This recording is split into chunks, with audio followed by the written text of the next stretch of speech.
और हम सब वो बारीकी से आपको समझाएंगे कि आज के लिए बड़ा टेक अवे क्या बनता दिखाई दे रहा है। Neeraj ji, good morning. एक और बहुत ही खामोश सत्र।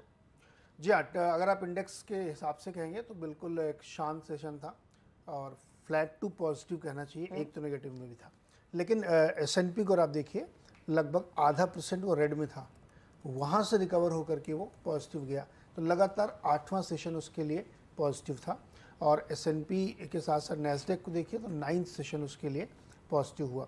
हर्षद ने जिक्र किया कि 2 नंबर्स आए थे, वॉल्ट डिज्नी और ट्विलियो के नंबर आए। नंबर अच्छे हैं, उन्होंने EPS बीट किया है, तो शायद इसका रिएक्शन आज आपको दिखे क्योंकि नंबर आफ्टर आवर्स में मार्केट के बाद आए थे। अब आते वापस कि वहाँ मार्केट में चल के आ रहा है। 2 चीज़ें आप बहुत ध्यान रखिए। एक तो अगेन क्रूड है जो $80 के नीचे गया। कल हमने आपको एक चार्ट दिखाया था कि वो बहुत अहम लेवल है, अगर उसको तोड़ रहा है तो क्रूड यहाँ से बड़ी गिरावट देख सकता है अगर वो नहीं संभला तो। उस क्रैक का एक पहला नज़ारा कल दिखा जब उसने $80 को तोड़ दिया।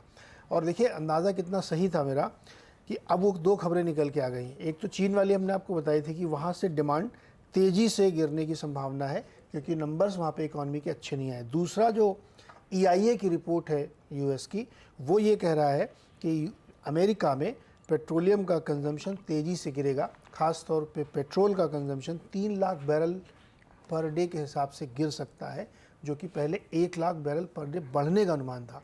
तो ये बहुत सिग्निफिकेंट रिपोर्ट है EIA की जिसमें ये बताया गया है। तो एक तरफ डिमांड घट रही है, दूसरी तरफ इकोनॉमिक इंडिकेटर्स वीक हैं अमेरिका के भी और चीन के भी, और तीसरी तरफ ओपेक ने अभी जो कट किया था उसके बाद जो एक लेवल बनाया था वो मेंटेन है। देखिए हमेशा कटने के बाद मार्केट अपने आप को रीएडजस्ट करता है, उस रीएडजस्टमेंट के बाद डिमांड फिर से नीचे जाने के संकेत आ रहे हैं और लेवल अभी वही बना हुआ है। तो या तो ओपेक और प्रोडक्शन कट करेगा तब प्राइस को सपोर्ट मिलेगा, या कोई अच्छी ऐसी रिपोर्ट आ जाए कि डिमांड बढ़ने वाली है। इसीलिए क्रूड ने कल एक बहुत अहम लेवल तोड़ा और इसका एक सपोर्ट मिला।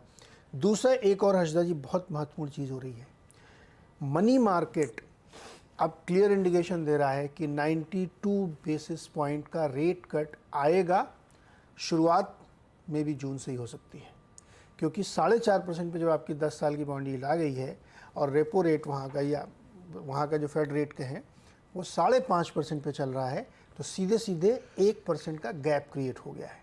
इसलिए वो 1% नहीं लेकिन 92 BPS की उन्होंने डिस्काउंटिंग शुरू कर दी। अब यहीं से चिंता के बादल भी खड़े होते हैं। इतनी जल्दी ट्रिगर हैप्पी लोग हैं हम कि वो तुरंत अभी आज हुआ नहीं कि हमने कल डिस्काउंटिंग कर दी।